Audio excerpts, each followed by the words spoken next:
অনেক ক্ষেত্রে যেমন আপনি বলেছেন নির্বাচন অনেক স্বল্প সময়, কিছু কিছু থানায় এমনও হয়েছে যে 3 বছর আগে কমিটি হয়েছে, কিন্তু ওইখানকার যে ভোটাররা যারা কাউন্সিলর আছে তাদের সাথে যখন আমরা যোগাযোগ করেছি তখন হয়তো বা যেমন 2 দিন আগে আমাকে বেশ কয়েকটা থানা থেকে বলা হয়েছে যে আমরা মাত্র আজকে জানতে পেরেছি ভোটার।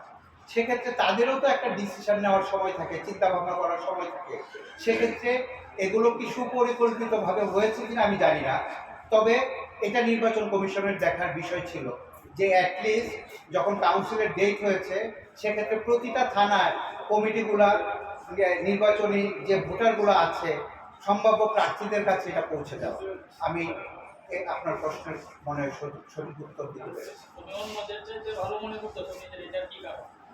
আমি নিজেকে অন্যদের চেয়ে ভালো মনে করছি, এটা কারণ হচ্ছে এক অর্থে আমি ঢাকা বিশ্ববিদ্যালয় থেকে masters of business administration MBA করেছি। অ্যাপার্ট দ্যাট এখন এখানে যারা আছে তাদেরকে যদি আমি একটা কিংবা দুইটা কোয়েশ্চেন করি, যেমন ধরেন TSMC, এটা ধরেন এই TSMC মানে কি, এটাকে আপনারা কেউ বলতে পারবেন? অথচ বিশ্ব চলে আজকে এই একটা কোম্পানি দিয়ে। আমাদের নেতৃত্ব, আমার সমাজ, আমার দেশের মানুষ এটা জানে না। TSMC মানে হচ্ছে তাইওয়ানি সেমিকন্ডাক্টর ম্যানুফ্যাকচারিং কোম্পানি লিমিটেড। এই একটা কোম্পানি দিয়ে আজ সারা বিশ্ব চলে।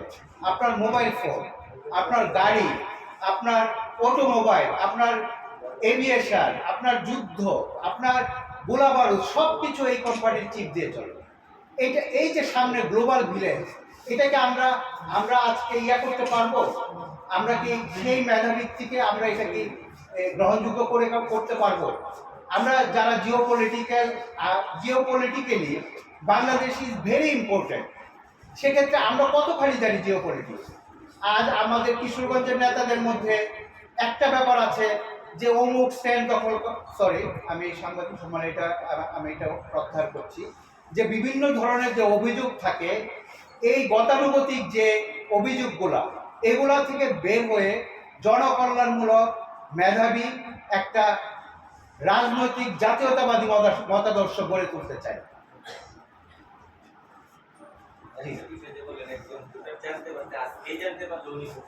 নির্বাচন কমিশনের তো 70 বছরের আগেই ভোটার তালিকা প্রকাশ, খসড়া ভোটার তালিকা প্রকাশ করার কথা ছিল, এটা কি করছিল? আই থিঙ্ক এটা করে নাই, করলে তো আর এই ভোটারটা আমাকে এটা কমপ্লেন করতো না।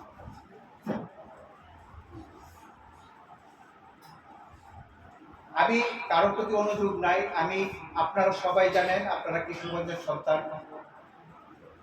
আমি একটি অসম রাজনৈতিক প্রতিযোগিতায় নেমেছি, তারপরেও আমি আপনাদেরকে অনুরোধ করব একটি ভালো বিকল্প আপনাদের কাছে আশা করব আপনাদের সাংবাদিক ভাইদের মাধ্যমে, যেন কিশোরগঞ্জবাসীকে জানিয়ে দেওয়া হয় যে একটা ছেলে এগিয়ে এসেছে, তাকে যেন উৎসাহ দেওয়া হয়, সে যেন সামনে এগিয়ে যেতে পারে।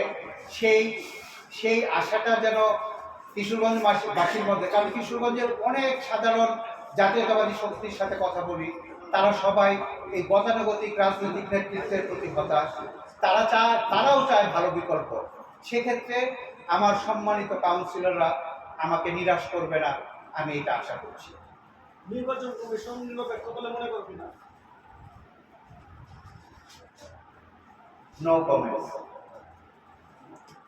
মানে আজকে মূলত আপনার মেসেজটা হলো আমার ভোটারদের কাছে, প্রার্থী পরিচিতি যেন ভালো বিকল্প হিসেবে আপনারা বাছাই করুন। এক্স্যাক্টলি। এমনিতে আর আপনার কোনো আমার ইলেকশন এটা তো আছেই, কিন্তু আমি আসলে এই ফোরামে থেকে, এটা যেহেতু দলীয় কাউন্সিল, আমি দলীয় ফোরামে এটা অভিযোগ করব, এটাই দল আশা করবে।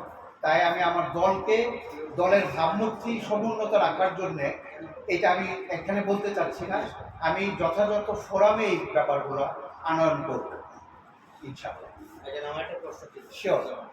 কাউন্সিলরগণ কেন আপনাকে সাধারণ সম্পাদক নির্বাচিত করবে? এটা আমি অলরেডি একজনের কোয়েশ্চনে বলেছি যে ক্লিন ইমেজের, মেধাভিত্তিক রাজনৈতিক প্রচলন এবং জনকল্যাণমূলক কাজে আমার কর্মীদের, আমার নেতাদেরকে সম্পৃক্ত করা, আজকে আপনারা একটা জানেন আমার একটা প্রতিক্রিয়াশীল রাজনৈতিক দল তারা কিভাবে কাজ করছে। আমরা ছিলাম এতদিন এক ফেসিস্ট খুনি হাসিনাকে প্রতিহত করার জন্যে গতানুগতিক ধারার কিছু রাজনীতি করেছি, কিন্তু এখন যে ওপোনেন্ট এসছে তাকে আমাদের অনেক দৃঢ়তার সাথে এবং মেধার সাথে তাদেরকে মোকাবেলা করতে হবে। এছাড়া আমাদের কোনো বিকল্প নেই। জানা যাচ্ছে আপনি এমনিতে যে ধরেন এই সময়টা যে ঘুরছেন, আপনি কাউন্সিলরদের কেমন সহায়তা করছেন? এটা আসলে অনেকে বলবে যে আমি হয়তো অনেকেই আমাকে মিথ্যা আশ্বাস দিয়েছে, কিন্তু আমি মনে করেছি না, প্রতিটা থানায় আমাকে গ্রহণ করেছে। কারণ তারা আমাকে জানে অনেক আগে থেকেই, তারপরেও তারা আমাকে গ্রহণ করেছে এবং ভালোভাবেই গ্রহণ করেছে। তারা গোপনে আমার সাথে কথা বলেছে, তাদের তাদের সমস্যার কথা বলেছে, তাদের অনুযোগের কথা বলেছে, তাদের মূল্যায়ন নিয়ে কথা বলেছে যে আপনারা যদি আসেন তাহলে তৃণমূল মূল্যায়িত হবে। এর জন্যেই আমি আশা করছি তারা আমাকে গ্রহণ করেছে এবং আগামীকাল কাউন্সিলে তারা আমাকে করছে। যে একটা জানাজা আছে, আমার বন্ধু রতন ও মারা গিয়েছে বাদেশা। সংক্ষিপ্ত সংবাদ সম্মেলন এখানেই সমাপ্তি করছি। আশা করছি সাংবাদিক ভাইয়েরা আমাকে আমার এই মেসেজটা আপনারা